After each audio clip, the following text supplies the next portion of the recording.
नमस्कार मित्रांनो, तुमचे स्वागत आहे श्री स्वामी समर्थ. मित्रांनो, आज आपण जाणून घेणार आहोत धनु राशीचं राशी भविष्य.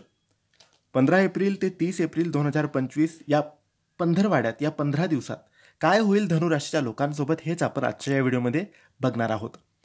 गुरुच्या प्रभावाखाली असलेल्या या राशीच्या जातकांसाठी हा काळ कोणते संकेत देतो, काय संधी आणि काय आव्हानं आहेत, पाहूया सविस्तर.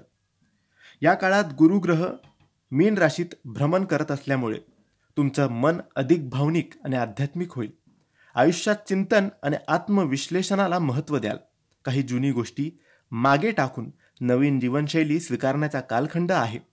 परंतु राहूचा हलक्या प्रभावामुळे भ्रम आणि गोंधळ निर्माण होऊ शकतो. त्यामुळे शांत मनाने निर्णय घ्या.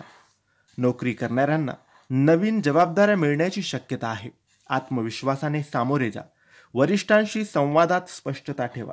गुप्तवाद किंवा इगो क्लॅश तुम्ही टाळायला पाहिजे. व्यवसाय करणाऱ्यांसाठी उत्तम आर्थिक सौदे आणि नवीन संधी या 15 दिवसात येतील. पैशाचा व्यवहार करताना कागदपत्र नीट तपासून एकदा बघून घ्यायला पाहिजे. प्रेमसंबंधात थोडेसे चढउतार असू शकतात. संवाद ठेवा. विवाहित लोकांना घरातील निर्णयात महत्त्वाची भूमिका पार पाडावी लागेल. पालक आणि गुरुजन यांच्याशी संवाद साधल्यास मानसिक स्थैर्य निर्माण होणार आहे.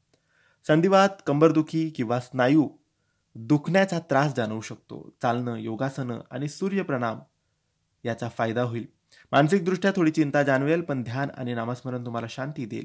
दर गुरुवारी गुरुच्या पिवळ्या वस्त्रांमध्ये हळद अर्पण करा. ओम बृहस्पते नमः या मंत्राचा जप करा.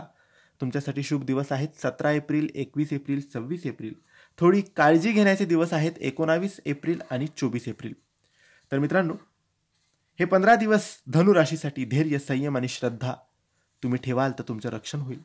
तुमचा विश्वास हाच तुमचा सर्वात मोठा शस्त्र आहे. जर हे राशी भविष्य उपयुक्त वाटलं असेल तर लाईक, कमेंट्स आणि सबस्क्राईब करा.